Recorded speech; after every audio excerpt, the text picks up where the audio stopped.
the elephant in the room, obviously, is Deontay Wilder is a huge offer in the zone. So can you tell us anything related to that? No, only that it's fantastic.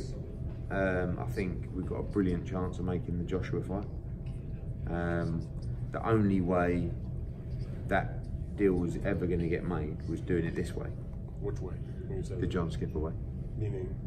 Meaning that there's no relationship between me, Wilder, me, Shelley, me. Like, I've reached out a dozen times to make offers to just try. You're making the point that you got to put Skipper on the phone with Wilder. He's got to be the one, in my opinion, that brokers the deal, because he's got two people to broker the deal with, not just Wilder, Joshua. So he's already proved through the Canelo signing and with me with the Golovkin signing that he's very good at doing that. I know, he's my old boss. Yeah, and I think he will get Wilder. I do. You know, I think that he will put the deal together for Wilder to fight Joshua. I can see it. But there'd be another fight first, obviously. That's up to. I don't know. I mean, that would be up to Wilder. Mandatory. Yeah, but he doesn't. No, yeah, but I'm sorry. I thought you meant on the zone. Okay. You know, so that would be the second fight. It could be anything. You know, it could be the first. Could be what? No, it could be Brazil on the zone. Joshua on the zone. It could be Brazil on Showtime. Joshua on the zone. You know. So what I'm saying is that first fight, until they sit down and hash everything out, I don't know whether this is going to be come straight on the zone, do the Joshua fight on the zone. There's loads of things that they might want to do, etc. But it seems like Wilder's next fight, whether it's on the zone or Showtime, is going to be against Brazil. Definitely. Do you think that you're overlooking like the 315-pound heavyweight who could upset those players? Yeah, no, I'm not overlooking him, but I think it's a tough fight. By the way, Brazil has a great shot against Wilder. He does. You think so? Yeah, because he's a big heavyweight that can punch. Watch him in the Izu Iganu fight. I mean, listen, Joshua battered him, but I think he's improved since then. That Iganu fight, he took so much, you know, and Wilder can hurt him, but he's a big guy, and if he stands and starts trading leather, he's got as much chance in his fight as Jarrell Miller has against Joshua. They're like 4 5-1 shots, right? And your main thing though is if you can work, not you, but John Skipper and Wilder can work things out. Its schedule would be thus: Deontay Wilder versus Brazil in the mandatory whenever that happens this spring. Anthony Joshua against Jarrell Miller. 100%. Yeah. And November, December. They come back fight each other for the undisputed title. Yeah. Okay. You didn't see this coming together quite this way, obviously, right? Like a month ago? No, but I knew this was the way to do it. But it was just a case of getting in.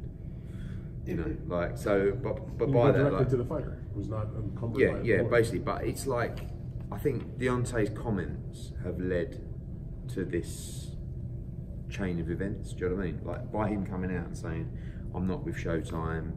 I'm up for speaking to everybody. Yeah, I've had offers from ESPN." You know, John knows what he's doing, so he had to, you know, make sure that the approach was there. He spoke to me before and said, "What do you think about me?" That, you know, I said, "I can go for it, mate," because I started thinking this is the way. Because me and Shelley are not going to get a deal done, and me and Wilder aren't going to get a deal done. So yeah, but so he's got to be the one to go, right, what do you need, right? Okay, what do you need? Right, I'll sort that you're done, and right now I've got to do it, and then it's done. It could be that. I mean, it could be that quick, but he's made a lot of deals bigger than this. Oh yeah, no, I had full confidence in him to make this fight, and you know the plan for Dazn unquestionably is, you know, obviously Canelo Jacobs May 4th, Joshua June 1, probably Wilder as well. Golovkin against the winner of Canelo Jacobs, Deontay Wilder against Joshua. You know, I mean, that's a hell of a schedule. All party subscription. None of those fights be an extra pay-per-view. And that's their vision, their model. And if they get that, if they land that, it's game over. But I mean, it puts them in a fantastic position in terms of subscribers. Hey, Eddie, do you think that Wilder's looking to meet with his own solely main objective is to sign the Joshua fight, or is it just for the betterment of probably his curiosity? I believe he wants the Wilder fight. I mean, he can't. Sorry, Josh. He can't not want to be the undisputed champion. He does. But I guess curiosity. You know, the big problem is right now is Showtime can't compete with the money that ESPN and Dazn are paying. And the only way they can do it is with pay-per-view, but they can't even do that because the fights aren't big enough to generate the numbers. So someone's got to foot the deficit. So, because the numbers that ESPN and Dazn are paying aren't right either, but they're actually paying them. So when you say to Deontay Wilder, you guys, you know, he's offered you 12.5, he's offered you 15, Showtime, what are you offering me? And they'll say, oh, well, we'll do the Brazil fight on pay-per-view. That's not good enough. So I don't even think Showtime are in the mix for, well, they're definitely not in the mix for Wilder Joshua, but I don't think they're in the mix for Wilder. I mean, I saw his comments earlier and he's basically said, I'm off, but I'm not saying it's forever, but we'll see. But I just don't think, and I think it's only a matter of time. I know Bob said it before. At what point is Showtime bosses going to turn around and go, this is ridiculous?